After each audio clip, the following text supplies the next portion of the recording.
بسم اللہ الرحمن الرحیم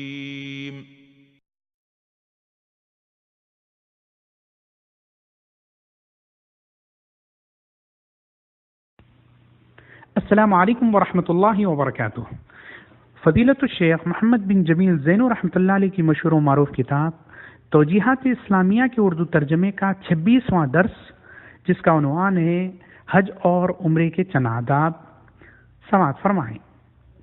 محترم سامعین کرام، پہلی بات، صرف حج اللہ تعالیٰ کی رضا و خوشنودی کے لیے ادا کریں، ریاکاری اور دکھاوے سے بچا جائے، اور یہ دعا کریں اللہم ہذی حجۃ لا ریاء فیہا ولا سمعہ، اے اللہ میرے اس حج کو ریاکاری اور دکھاوے سے پاک رکھ۔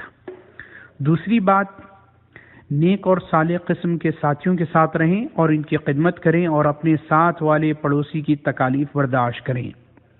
تیسری بات، اگر کسی کو سگریٹ پینے کی عادت ہے تو اس سے اجتناب کرے، کیونکہ یہ ایک حرام چیز ہے، آپ کے جسم کو نقصان پہنچاتا ہے اور آپ کے ہم نشین کے لیے بھی مضر ہے اور مال کا ضیاع ہے۔ اور پھر سب سے بڑی قباحت یہ ہے کہ اس میں اللہ تعالیٰ کی نافرمانی پائی جاتی ہے۔ چوتھی بات، نماز کے وقت مسواک کا استعمال کیا کریں، کیونکہ صحیح احادیث میں اس کی فضیلت ثابت ہے۔ پانچویں بات، عورت کو چھونے اور اس کی طرف دیکھنے سے بچیں، اور عورتوں کو بھی چاہیے کہ وہ مردوں سے مکمل پردہ کریں۔ چھٹی بات، نمازیوں کی گردنیں پھلانگ کر ان کے لیے باعث اذیت نہ بنیں، اور حرمین شریفین کے اندر بھی نمازی کے آگے سے گزرنے سے بچیں، لہذا قریب ترین جگہ جو آپ کے لیے میسر آئے وہیں آپ بیٹھ جائیں۔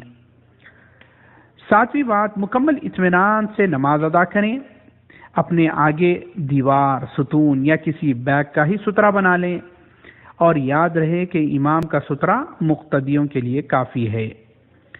آٹھویں بات، دوران طواف، سعی، رمی جمرات اور حجر اسود کا بوسہ وغیرہ لیتے وقت اپنے ارد گرد کے لوگوں کے ساتھ بڑی نرمی سے پیش آئیں، اور یہاں اپنے آپ میں نرمی پیدا کرنا ہی بڑا مقصد ہے۔